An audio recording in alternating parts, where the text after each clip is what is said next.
I am Nehemiah Frank. I'm the founder and editor-in-chief of the Black Wall Street Times in Tulsa, Oklahoma. It is my pleasure to moderate this panel today. So thank you all for coming out on a Sunday morning at 10 o'clock. Hopefully you guys got good rest with 1 hour of less sleep.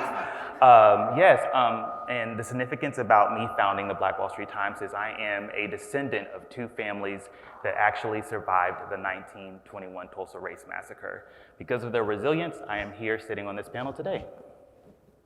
And so let's start at the end. I will go ahead and let my panelists introduce themselves. Good morning. I am Karen Freeman-Wilson, President and CEO of the Chicago Urban League, former mayor of Gary, Indiana, and pleased to be on the Kauffman Mayor's Council and to join you here today. Good morning, everyone. Philip Gaskin, the Vice President of Entrepreneurship at the Ewing Marion Kauffman Foundation. We're in Kansas City, Missouri, and we're the largest private foundation that focuses on entrepreneurship. And thank you for having us and everyone here today. This work for me is quite personal. The story we're going to be talking about today is quite personal. When I look back to when I grew up in Los Angeles, we lived one zip code away, literally one block away from a zip code that had a better reputation than the one that I lived in. And I think back to my dad, starting in 5th grade, my dad always used to pick me up from school, and about 3 or 4 times a month he'd pick me up and we'd go to a bank. We'd always go to a bank, and I finally said, Dad, why do we go to so many banks? He said, I'll tell you when you get older. The reason was that he was trying to get that first loan, which took him 4 years, that first loan for a convenience store that he wanted to open in South Central Los Angeles. And the problem is that the barrier was skin color and zip code. And those same type of things are happening today. And he didn't know that banks literally drew a line on a map, which is what they were doing. And there's too many entrepreneurs today and too many people with ideas that are having those same type of barriers. And he had good credit. He didn't have credit experience. So the credit score was always a few points too low or some other reason why, right? And when we look at that, and I think about entrepreneurs here today, how many good entrepreneurs are budding today that are going through these same type of barriers that can't get these type of opportunities? And how do we remove those barriers for people as much as possible? And and where it all started, what we're going to talk about today. So, pleasure to be here. Thank you. Hi, I'm Melissa Harris-Perry. I'm the Maya Angelou Presidential Chair at Wake Forest University, where I teach in the departments of politics and the Department of Women, Gender, and Sexuality Studies. I am also the host and managing editor of The Takeaway, which is a national public radio show. We're on Monday through Friday. We're on in about 300 different public radio stations. We're also available as a podcast, so download today. And from 2012 to 2016, I hosted Melissa Harris-Perry on MSNBC. So my work has long straddled the intersections of the academy and media. And we've, in both spaces, both in my academic scholarly work and in my work in media, I've tried to focus around questions of justice, questions of race, the intersections of race and justice and place. And I often describe the center that I direct, the Anna Julia Cooper Center, as the intersections of race, gender, and place. And all of those questions of gender, race, and place will be critical to the conversation that we're going to have today. And I'm really honored to be part of this. Thank you. So when I think about Black Wall Street, obviously all eyes were on Tulsa and have been for some time because of the significance of a massacre, right? But I think about my hometown of Gary, Indiana. I think about Chicago, Illinois, where I now live and work, and I think about how those Black business districts were grown and created out of discrimination and segregation. There were no other choices, right? In terms of professional services, in terms of retail, in terms of even banking. opportunities because there were such a significant number of Black banks, even in the city of Chicago. But something happened. Capital, access to capital, as Philip talked about earlier, the reduction, I'm not going to say the elimination of discrimination because we know that still exists, but at least you were able to go to other stores. And when you had choices about restaurants, about clothing stores, about other things that caused Black businesses to thrive because it was new and shiny for many of us, we opted away from Black businesses, and those businesses then became challenged. You look at Johnson Publishing Company and think about the fact that you made it when you were in Jet or Ebony. It wasn't about Times or Newsweek or, no one really cared about that in the Black community. When your grandmother or your aunt saw you in those publications, it mattered. And then all of a sudden it didn't. And so now Johnson Publishing Company doesn't exist in that. So when I think about Tulsa, I think about all of the other communities around the country and how they weren't necessarily, they didn't experience a massacre like you did in Tulsa. There was still a disruption. Right. Yeah, thank you. And I'd say that what also got cut off was access to language, access to belief, access to hope, access to a lot of different things. When I look at it took me 34 years until I heard the word entrepreneur. And my dad was one. He didn't have the language either. So language got cut off. A number of different things got cut off that didn't give us the access into. I talked about the zip code divide before, right? The kids on the other zip code, they knew what all about that was.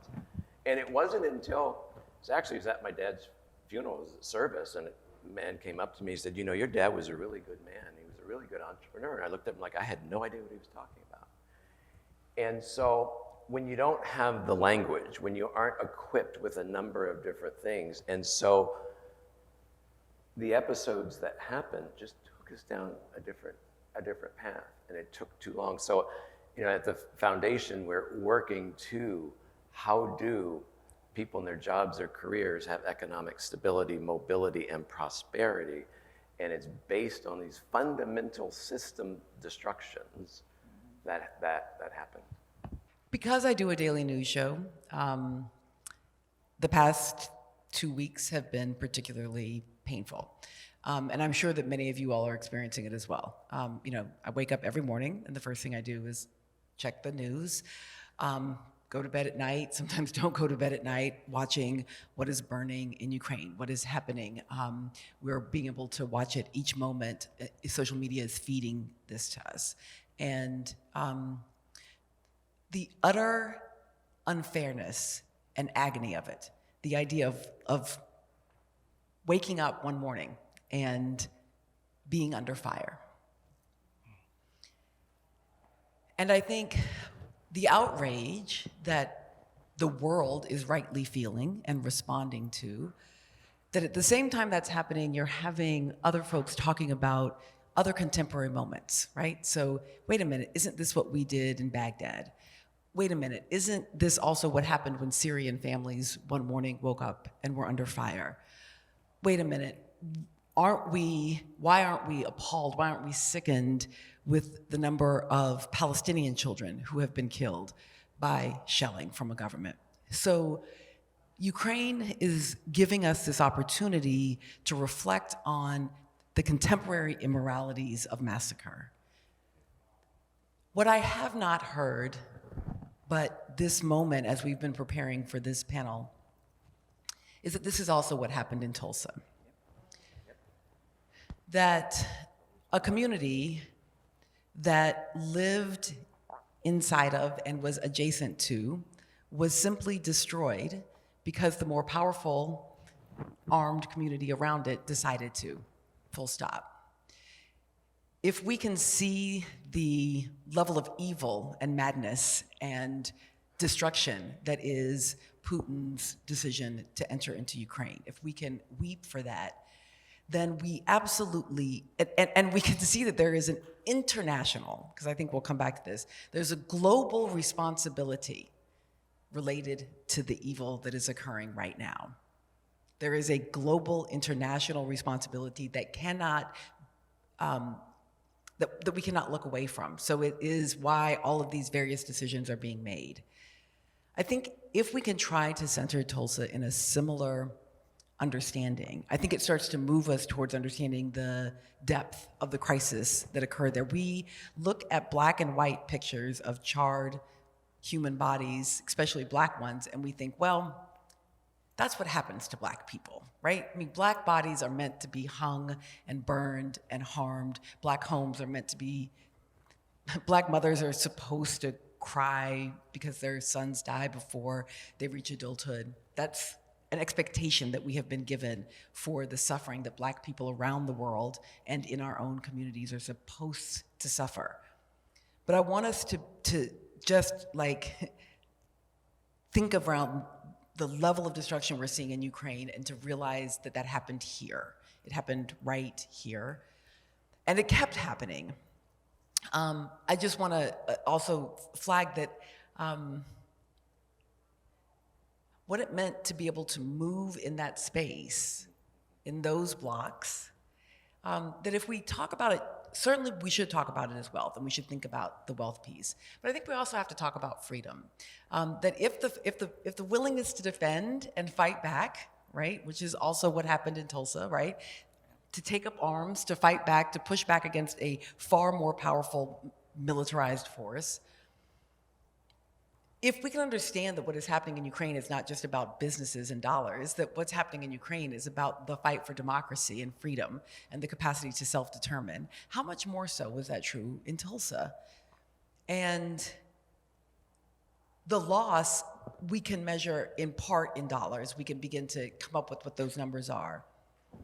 But maybe there's no way to ever account for what is lost in terms of the capacity for democracy, freedom, the ability to tell our own stories, Right. And to be a people. Right. So we're talking about democracy right now. We have Ukraine, we have Russia invading Ukraine, invading the sovereignty of this nation. There are other places across the country that experience these types of widespread massacres. Durham, North Carolina, I believe, had an all-black town. Can you talk a little bit about that? So I'd say the multiple massacres. Yes, So when multiple right. massacres. So when we were, so Wilmington, North Carolina, is where we saw the coup, right? So this sort of came up a fair bit this January, or I guess a year ago, January 6th, obviously, as we were talking about this possibility of a coup. And again, because our memory can be short and because we sometimes forget that black people are Americans, we sometimes don't tell black stories as American stories. So we'll tell the story that there's never been a coup. That's simply not true. There was a whole full-on coup in Wilmington, North Carolina, duly elected government that was actually interracial. This is, post Civil War. And white folks just simply came in, murdered the folks who were there, deposed the duly elected Democratic leaders, and took over the town. Just full stop. Like, that's just what happened, right? So it was a fully realized coup. But if you go west of Wilmington, North Carolina, so Wilmington is on the coast. If you come west to Durham, the Hayti community is a Black Wall Street, right? So Durham's Black Hayti community, the founding of North Carolina Mutual, right? The banks, all the things, right? So there's no massacre or coup. Instead, there's a highway built directly through Hayti. You come a little bit farther west to Winston-Salem. Again, there's a thriving Black middle-class community. And again, there's a highway. So we know the stories over and over and over again of highways that were used also as instruments of economic terror.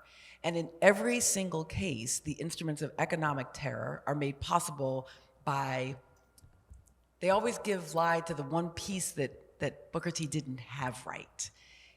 Booker T. Washington understood the necessity for economic growth, and he understood the necessity for building one's own. I think he underestimated the power of white supremacist violence to destroy that which was built, right? So Booker T. Washington got that part right, but he missed he thought that you could maintain it without political equality, because I think he underestimated the willingness of white supremacist violence to simply remove all that was built. And so it's that constant reminder that we must have both economic and political power. You talk about the challenges connected with generational wealth, and I think that part of the answer is in the void that you just described. Philip talked about language earlier, right? We're not talking to our kids, or our parents weren't talking to us about starting a business. They were talking to us about what? Going to college, getting a job. And you made it. Get a good job.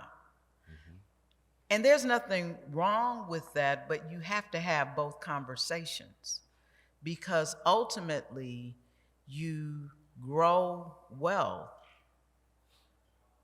through generations by passing things down.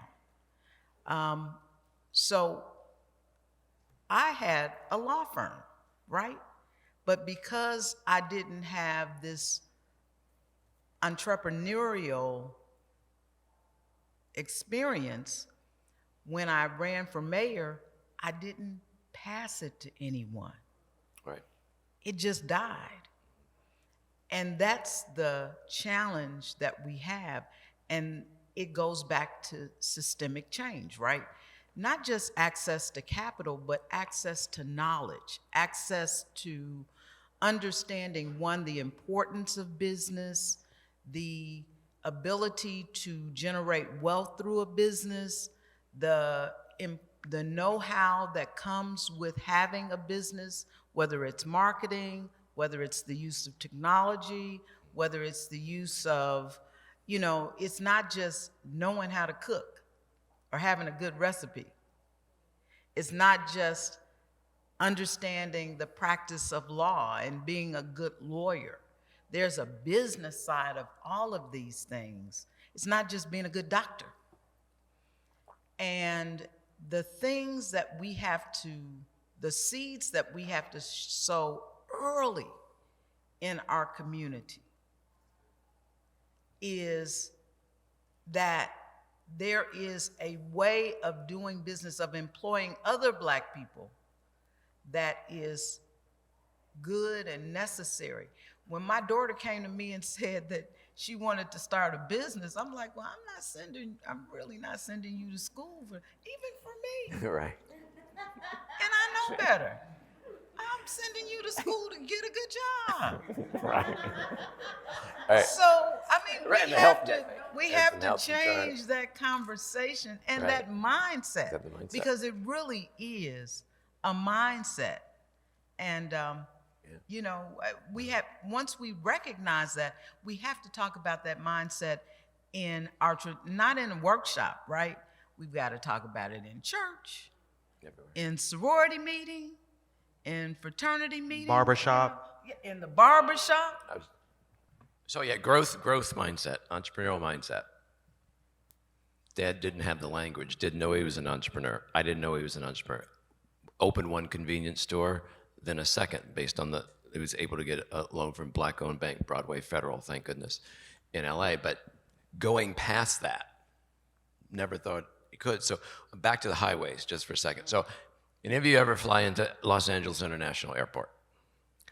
If you ever come out of that airport and you're going to go to downtown LA, chances are you're going to take the 105 freeway and then go up the 110 Harbor Freeway into downtown. The 105 freeway was an example, that was the LA example of that. Bulldozed houses all the way down Imperial Highway, including cousins of mine, house got displaced, and it sat for 10 years before they even built the freeway. This is what happens. And so how do communities recover from that? How do you, because you're basically told, I can bulldoze you and you're not worth replacing. And so that brought that up for me as a real live example. But how other ways that it plays out? Well, it's just the wealth disparity between black families and white families right now. Just look at it, see what.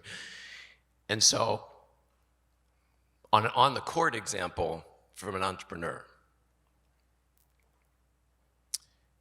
So you've got a really great idea for a business, and there's an accelerator and an incubator or something across town, and you want to go to that class, but you can't because you're a black single mom and you cannot get childcare because of the cost of it.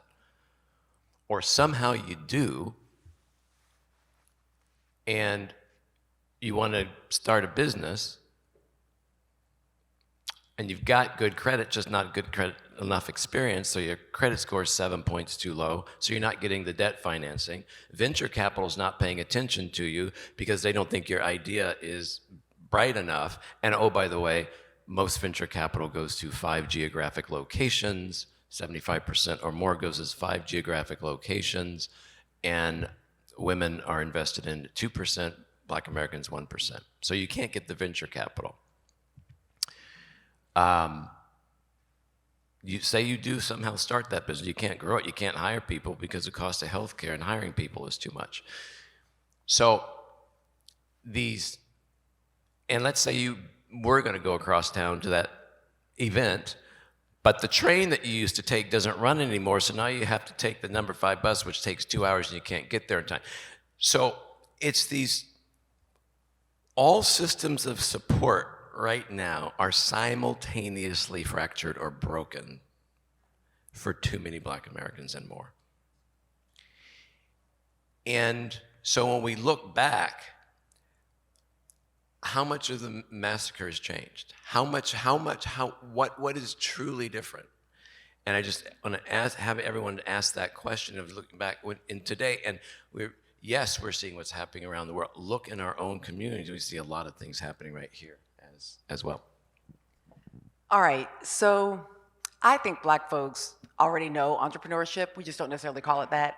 I've never really seen people as entrepreneurial as black people are. I like to say if it starts raining, you're standing on the street corner in Chicago, it starts raining, some brother will come outside with some umbrellas to sell them to you, right? I mean, just right, like within moments. You're just like, where did you even, how did that happen? And if it stops raining and all of a sudden the sun comes up, like the same brother will have some water bottles, be like, would you like a water bottle instead? Like, I don't think we have any problem with being entrepreneurial. I mean, we may not use the word entrepreneurship always, right? But everybody I know has a side hustle. Everybody I know has multiple gigs. All folks I know who are surviving, who are living near, at, or below the poverty line are way harder working than everyone I know who's living and surviving, who's well above it, right? Like, because they will take the bus. Like, taking your kid to school is, no big deal when you get in your car that is your private car and you drive to your school that's got a really nice, line set up for you to drop your kid off. Getting your kid to school is a whole nother situation when you're trying to do it in the context of a bus system, right? And particularly, I would like to say to my students, think about all those water fountains and city buses that we were working to integrate, and I dare you to go catch a bus in Montgomery now. Like, just catching a bus is such a hard thing to do because the South massively disinvested. So on the one hand, I do want to think about the ways that we can see the talent in our communities and call it what it already is, right? And then I want to go back to the politics thing for a moment, because the point about wealth and income is so critical. We cannot earn our way out of the wealth gap. I'm gonna say it again. We cannot earn our way out of the wealth gap. There is no possible way on income alone for you to earn your way. Maybe one individual can, but you can't earn a whole community out of the wealth gap, because wealth and income are two entirely different things. And wealth among white folks did not mostly, and still does not mostly, come from businesses, just to be clear. It mostly comes from your house, right? Which is why they burned down not just the businesses, but the houses and the churches, and they leveled them, right? And then went after the insurance companies, right? Called it a race riot for 92 years so that insurance companies didn't have to pay, right? Because if it was a massacre, then they had to pay. But if it's a riot, they don't have to pay. So they couldn't even get their insurance payouts from it, okay? So I just want us to remember that when the federal government made an extraordinary choice after World War II to invest in the building of a middle class, right? It's a moment that happens. People, the government says, through the people, right? This greatest generation has made these sacrifices. We're going to invest in human capital. How? The GI Bill. We're going to invest in housing capital through the FHA. And we're going to build these highways through these Black communities to make your suburban houses connected back to jobs in the central city so that you can move out to where there are good, white public schools.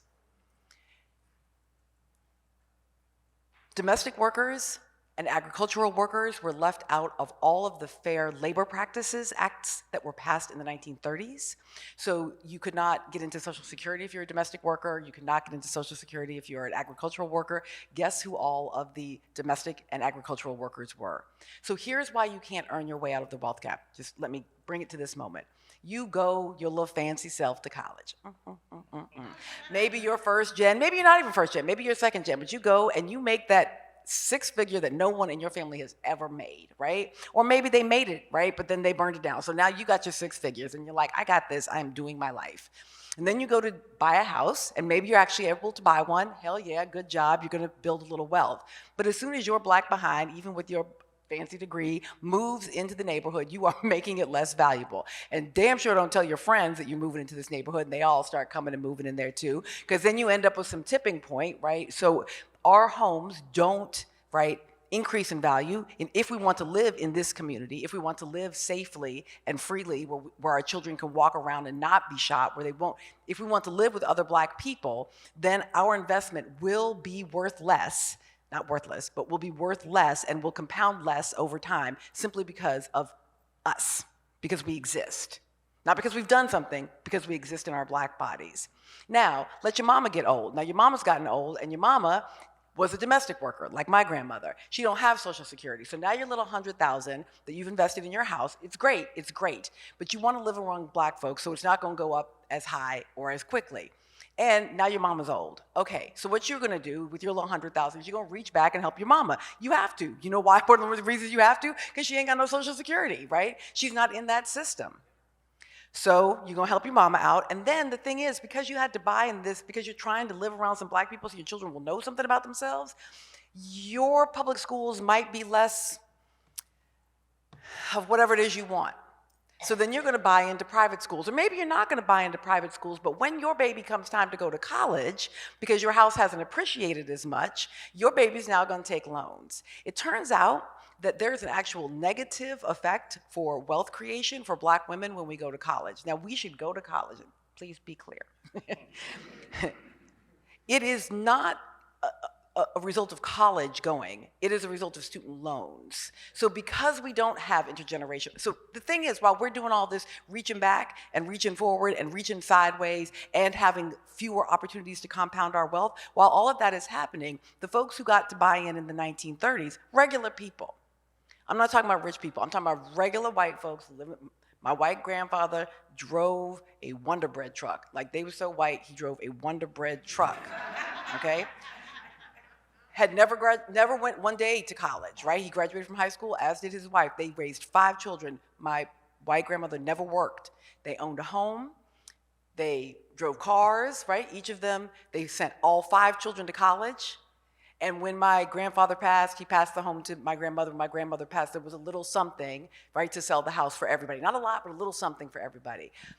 That was because they got to get in the game in 1928, in 1935, in 1942, right? So while we're still forward, backward trying, so I'm gonna say, yes, we have to do all these things in community, and we have to demand global and national responsibility for public policy that actively builds Black wealth. Not all boats rise in, we're already underwater, that builds Black wealth in a reparative way that says that we must undergird Black education through the forgiveness of student loans, through free and reduced tuitions for people of color. We should not be limiting affirmative action. We should actually be expanding the opportunities for college education. We should be making loans at lower interest rates, and we should be undergirding and supporting all of the things that make housing values stable and rise without creating gentrification that eliminates us. Y'all can clap. So I often get asked, what do you think Tulsa would be like had the 1921 Tulsa Race Massacre not take place? And I always tell them, I'm like, oh, it'd be like Atlanta, or it'd be like, like Wakanda or something like that, right? But what are your thoughts? If there weren't these massacres or these barriers, these even as far as policies that are preventing Black folks from rising, what do you think the American economy would be like?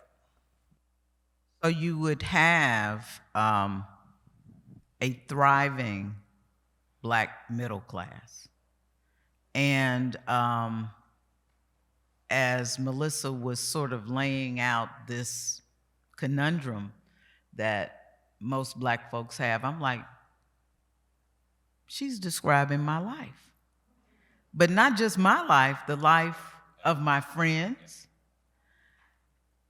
And you think that, what would it be like?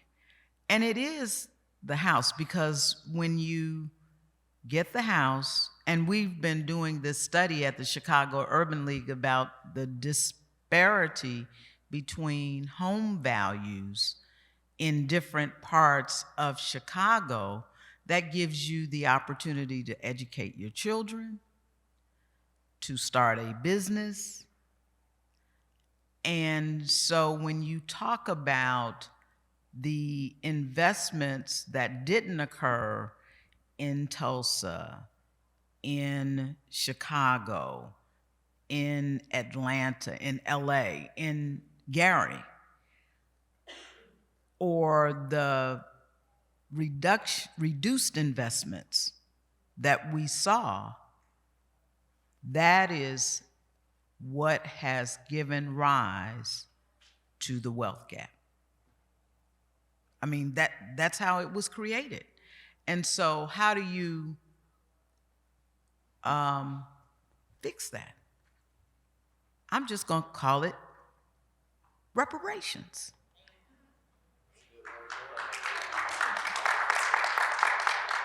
But, you think about what has gone on in Tulsa in terms of trying to get what is owed, right? You can connect the dots that so many of us can't. And it hasn't happened in the way that it should. So then how do you rectify that, not just for Tulsa, but for every other community? And I think it goes back to the policies, because people are comfortable changing policies. They don't want to write you a check, but they'll create better policies. But we all have to almost be in concert. This is the weekend of the 50th anniversary of the 1972 convention, Black Political Convention that occurred in Gary.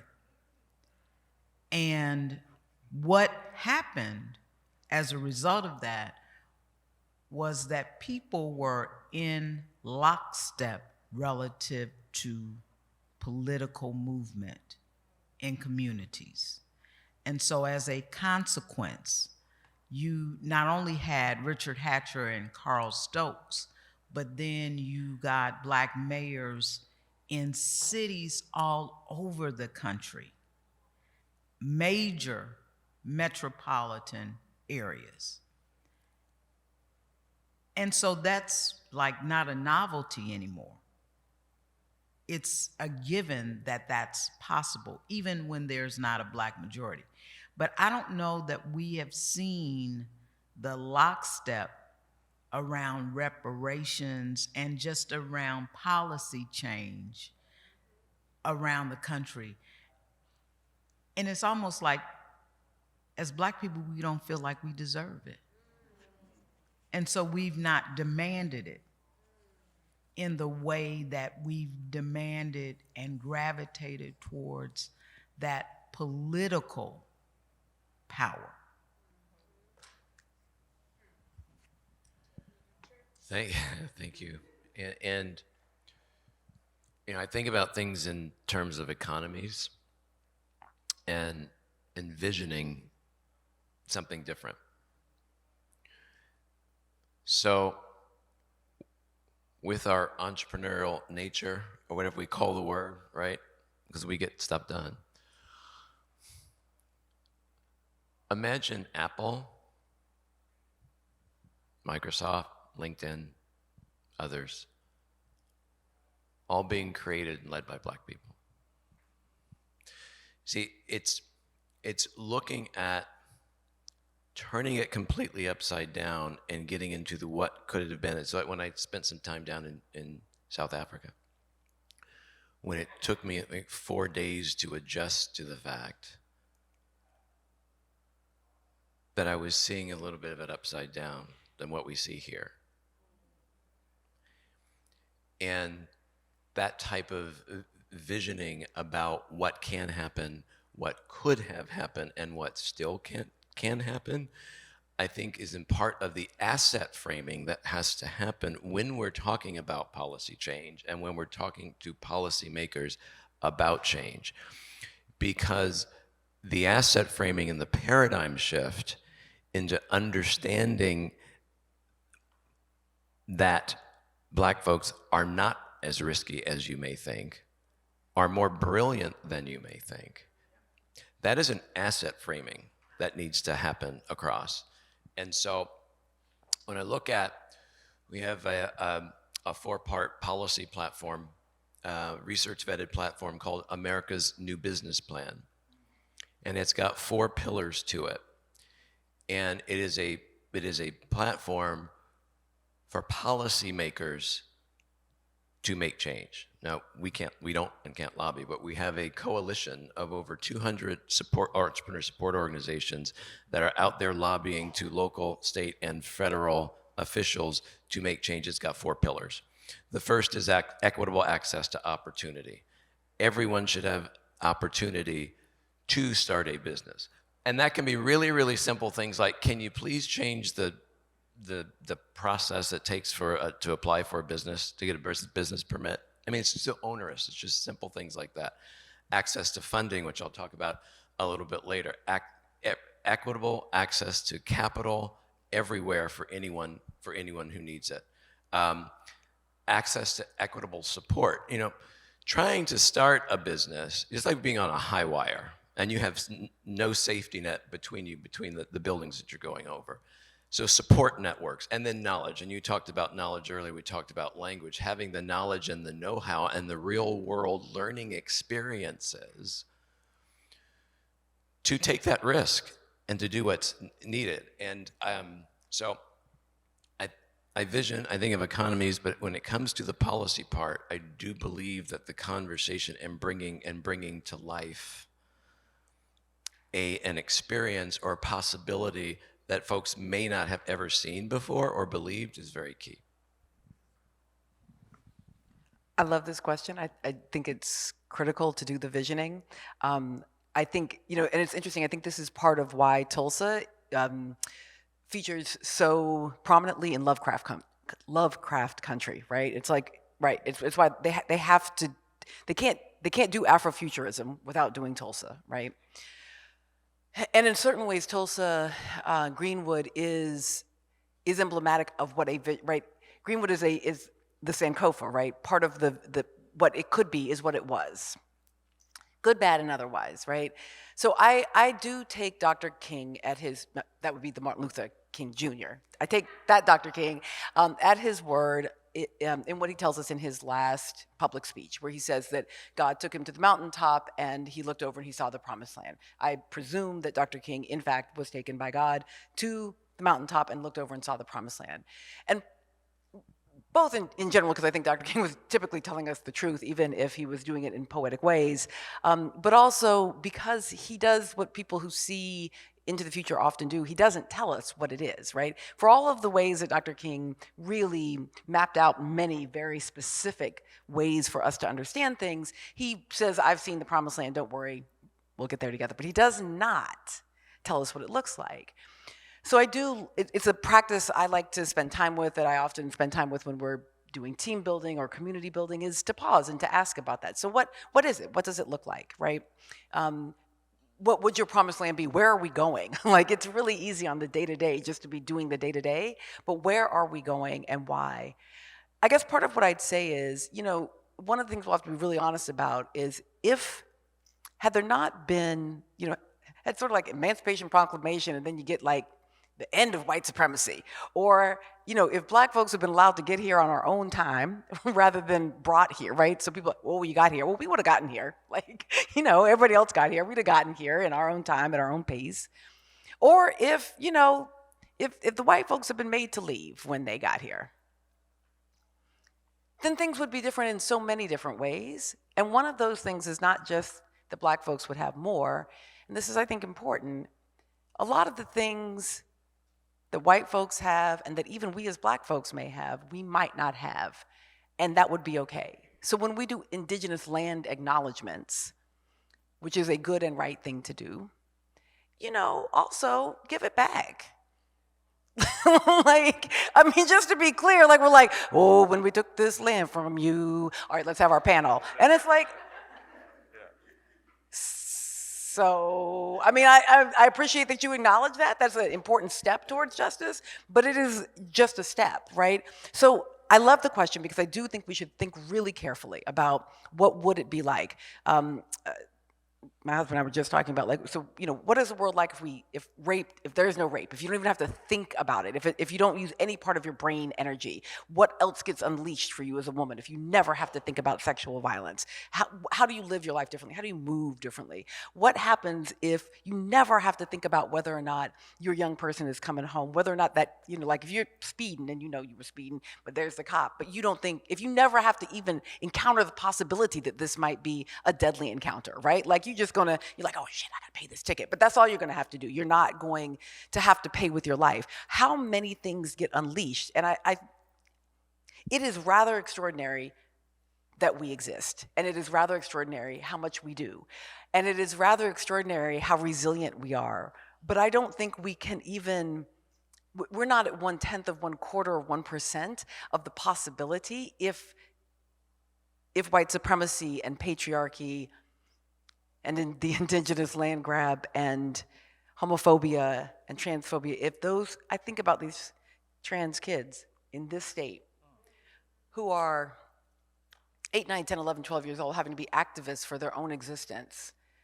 It's really hard to found LinkedIn when you have to prove that you should be able to go to the bathroom where you want to go. So I do think some people who have a lot of power would have less. And I think that the capacities would be unleashed in ways that could be extraordinary. But more than anything, I am really bought in to a particular version of the American dream, and it's actually articulated in our founding document, all persons, we hold these truths to be self-evident, that all persons are created equal and endowed by their creator with certain unalienable rights, and that among these are life, liberty, and the pursuit of happiness. I am bought in, not that that's who we are, but that aspiration is a truly worthy one, and that the project in self-governance is an extraordinary one, and that the experiment in working it out with your fellow citizens, some of whom are terribly whack and really awful. And the people are always much easier to love in theory than have you met the actual people? So had there been no Tulsa, there'd be inequality. Had there been no Tulsa, had there been no race massacre in Greenwood, would there be inequality? Sure. Would would there be some bougie black folks who thought they were better than others? Oh yeah, faux show. Would I want to link arms with all black brothers and sisters? No, of course not. That's not life. But would we have moved much closer to a truly worthy aspiration of democratic self-governance? Yes, and just spending the kind of Octavia Butler time of having Afrofuturistic dreams about who we could be, I think, isn't in and of itself a political project. All right, so it is time for questions and answers. There's a mic here in the middle of the floor if anyone has a question that they would like to ask any of our panelists. Thank you very much. Mandy Mitchell, President and CEO of Lafayette, Louisiana Economic Development Authority. Hi, Kauffman Foundation. So we have an opportunity, I believe, and I hope it's a real opportunity to level the playing field for minority entrepreneurs with the State Small Business Credit Initiative, $10 billion coming from the federal government. I think Louisiana is going to get about $113 million. And of course, for my community, my area, I'm going to fight for as much as I can in my area. And a significant portion of it, we want to steer towards venture capital, which we know in our community is something that's not very popular. We're more accustomed to loans and grants, et cetera. So I really wanted to ask of this panel, since you all are just superstars, phenomenal. I wish I could bottle all of you up and bring it back to Louisiana. I was just talking to my friend here, James Perry, from college, whose dad taught me African-American history. Hey! But I want to hear from you all, would like to hear from you all, any recommendations you have that people in positions to steer the funds, to be architects of how the funds will be deployed. How can we ensure that Black and brown people have access to those funds to start and grow a business? And I'll start. And so we're talking to the investors here, or the investors. And so a couple of stats. So 83% of entrepreneurs do not access a bank loan, traditional capital, a bank loan or venture capital at the time of starting a business. Of the $69.1 trillion in global assets under the four major asset classes. That's trillion with the T. Less than 1.3% goes to black folks, women and other people of color. So you see that large disparity. And so there's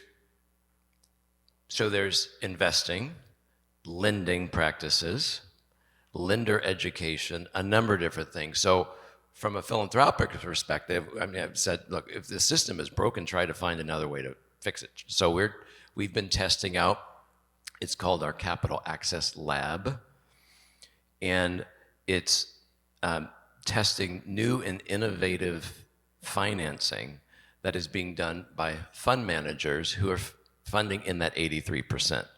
Melissa Bradley's 1863 in Washington, D.C., Jewel Burke Solomon's Collab Capital down in Atlanta, Capacity Capital down in Chattanooga, and others. There's 6 funds.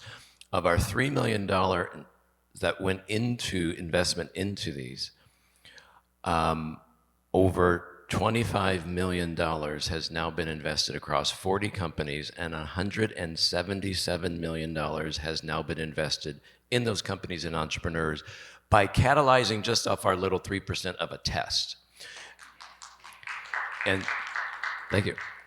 And we're doing that as a model to show not only how philanthropy, think differently, test new models, you gotta play different, but also for investors, I go back to the asset framing again, that these entrepreneurs, first these fund managers and the entrepreneurs are investable. They will make you money. The last great untapped asset class in America is hiding in plain sight, and it's exactly who you're talking about. And so I think it's institutions understanding that there's this whole asset class out there. And so and help with money flow, right? Because can that be modeled for, we've got a whole bunch of cities that are getting these dollars right now, and the money's coming in, and folks are going, oh, how do we deploy this? Right?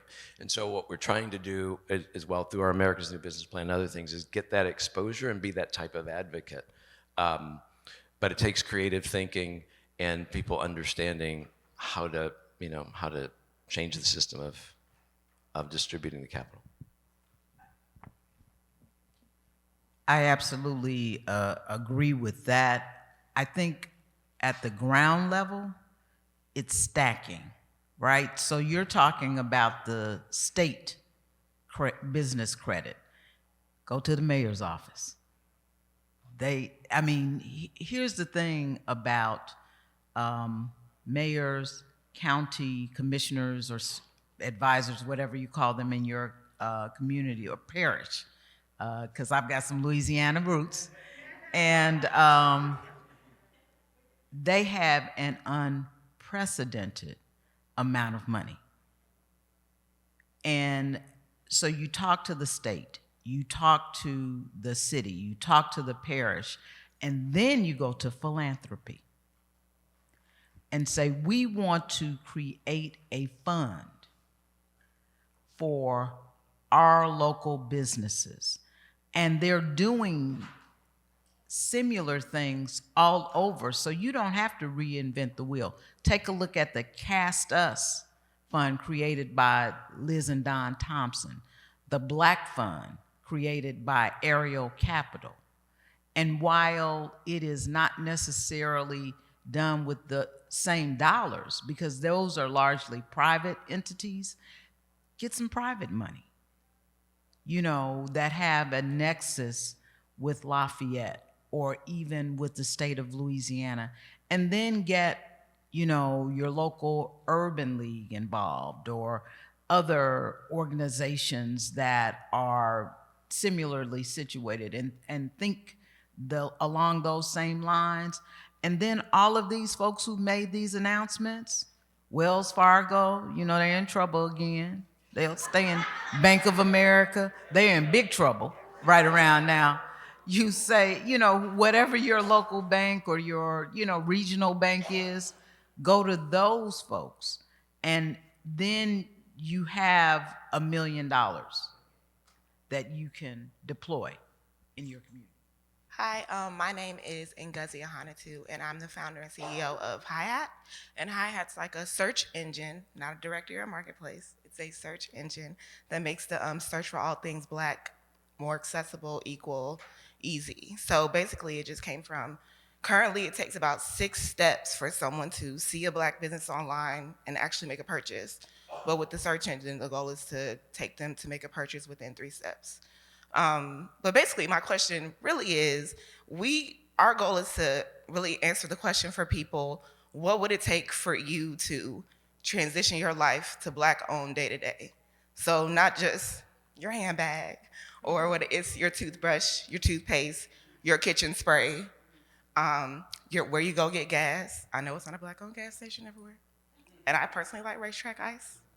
But, those things, right? So my question is more so, in your understanding and knowledge, when people make the statement, in fact, the Black dollar circulates 6 times and stuff like that, do you find that to be true? I personally don't find it to be true. I find it, and when I talk to people, I hear that they actually don't understand the difficulty in transitioning their life to Black-owned. They just say, oh yeah, it's more Black-owned. And it's like, no, but it's a transition. So, and it's not easy. There's a certain amount of money that's required. So my question is, with that fact, do you think it's possible for us to even get to 50 or 80% Black-owned in everything we do? Your plumber, your electrician, your landscaper. Me personally, I'm like 30%. 30%, I don't have nothing Black-owned today. But that's just my question. I hope it's something you understand and can answer. Wow, I'll go ahead and start. So in Tulsa, in Oklahoma, we're 7%, Black people are 7% of the population. Before the massacre, lots of Black folks. Once the massacre takes place, a lot of Black people left, they didn't come back. And so that was the first part of, I guess, the economic death of circling the dollar. Back in the day, the black dollar used to circle in our community 19 times before it would leave. It's impossible for that to happen now because there aren't enough black doctors, there aren't enough black businesses, right, in order to be able to continue to circle that dollar. So we have to go outside of our community in order to get what we need. Recently, and I hate to say this because I have a friend from Tulsa that's in the room who's trying to recruit people to Tulsa. Please go to Tulsa. Tulsa is actually a really great city. But me and my spouse, we moved to Atlanta, the Atlanta, Georgia area. And let me tell you, it's the first time in my life where I live in a majority black neighborhood. I would call it middle class, maybe upper middle class. I go to the grocery store. It's a Publix, so it's not black owned, but everyone that's there is black, everyone that's working. So, in a sense, that dollar is still going back to them. Of course, like when I go to the barber shop and get my beard trimmed up, he's black, but my doctor is black. My dog's doctor, the vet, is black. I've never thought in my life that would happen. My eye doctor is black. And when I go to my doctor, it's refreshing to be able to say, hey, this is happening to me. And for them to know, to have that racial experience of being a black person, and knowing exactly what I need. But yeah, so it's completely different. I think that it can happen, but I think it also goes to like, how do we reimagine Black Wall Street in the modern era? A lot of people will say, oh, we need to rebuild Black Wall Street. We need to get back. I'm sure you probably hear that from time to time being in Tulsa. But it's just impossible. Like, we live in a fully integrated society. So we have to reimagine what that looks like in the 21st century, how we can support Black business owners. I bet you live in a Black middle income neighborhood. I'd be surprised if in Atlanta you live in a Black middle class neighborhood. And I just want to say that again, just as a reminder that income and wealth are separate, and that you very much may be working and living around people who have high incomes, but scratch that surface, because and I only say this, I could rag on Atlanta all day. It's like my joy is to talk bad about Atlanta. It is how we represent in New Orleans, is we just don't let y'all forget how whack you are at all points. But in this case, it's not just a mocking of the thing that is Atlanta. It is also just what we know about the numbers, right? So about the, again, housing prices and about mortgage and wealth and all of that. Okay, so let me just a couple of others. So I would agree. I don't think that we should be thinking about rebuilding this particular version of Black Wall Street. But I also want us to remember that Wall Street is Black Wall Street. Those of us who are Southerners will sometimes catch the, especially from folks who aren't Southerners, will come, oh my God, like how can, I can feel the slavery around me, and especially because, Louisiana has the Spanish moss and the trees and stuff, which is always lovely in a Hollywood movie, so it gets represented that that's what slavery looks like. And I'm always like, well, when you're on actual Wall Street in New York, do you feel the slavery all around you? Because largest slave market on that Wall Street, right? And so part of what I think, and this goes to the point around, I'm so glad you reminded me about Gary 1972. It's just like we're like, oh, sorry, we took your land. That's their land. Those are our dollars. Philanthropic dollars, that's ours. That's ours, it's our money. Now, we can't just go take it back. We can't just go take it. But that's our money. And we should ask for it in the way that we're asking for it as our money. Because that's ours. We made that. We generated the additional wealth. So Black labor, unpaid Black labor for generations, created that wealth that was then accumulated in a few hands, which is then given out like a Mardi Gras float, like, oh, here, take these doubloons, right? But that's our stuff. Now, again, we can't just go take it back. We can organize around it, but there's a few things we can do. One, don't lose sight of land. Yes, open businesses, but also own land. So fine to own a house, but also just own some land. The one of the stunning things that happens is just as Black civil rights increase, right? So just as we pass 64 Civil Rights Act, 65 Voting Rights Act, 68 National Fair Housing Act, the ownership of Black land plummets at that same time. Not just farmland, but all Black land, like just plummets. So buy land. I mean, think about what land is worth right now with all the people doing, so buy land. After you buy land, do death planning. Don't leave your land or your home or any of your assets alone without a good, clear death plan. You are going to die. You're going to die. You're going to die. You're going to die. It's the only thing that's definitely going to happen is that you are someday going to die. So much of the Black land was lost through the massacre of heirs property problems. If you die, your land, your property, all of it just goes to heir buddy. And y'all have been to your own family reunions and you know that's not gonna work out. So make sure that you have a process for sending down what you do have. When you hear smart young people say they wanna start a nonprofit, tell them no. Say there are lots of nonprofits, there's plenty of 501c3s, you don't want to answer to a board, let's talk about how to start an LLC. Let's talk about how to start. I just think what young people mean when they say it is I want to do something good for the world. Great, do something good. Let's talk about how to do it under a different tax designation, right? And then the last thing I will say is when you're thinking about these dollars, I love that my father-in-law was one of your teachers, Jim Perry is my favorite. But when you're thinking about these dollars, part of how traditional philanthropy and part of how even government resources often work is they put us in competition. So all these Black communities near and around each other got to fight each other for the one little dollar, which is already our damn dollar. So one thing to think about is how you can create, and it takes more time and it's full of effort, but it may also be a nice way to switch it. If you can't individually buy land collectively.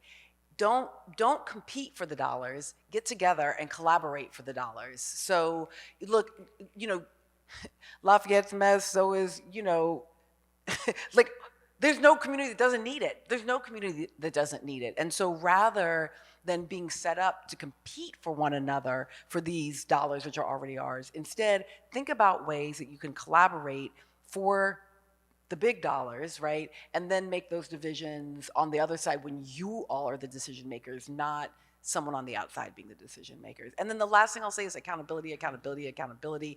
Everybody should be accountable, not just the grantees. The philanthropy should be accountable. You should ask what their mechanism is for feedback so the grantees can tell them whether or not they're doing a good job.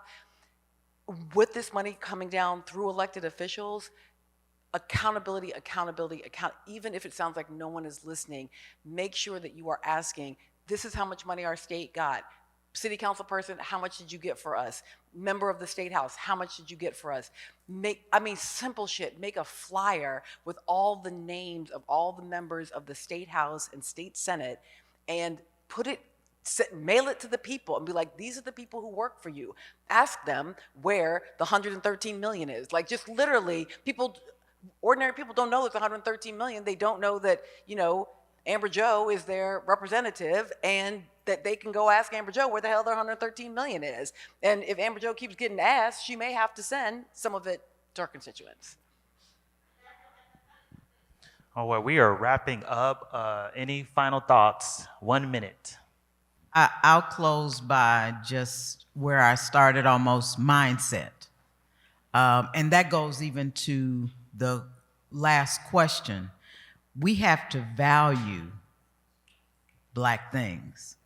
There's a line out of the Gucci store in every mall in America.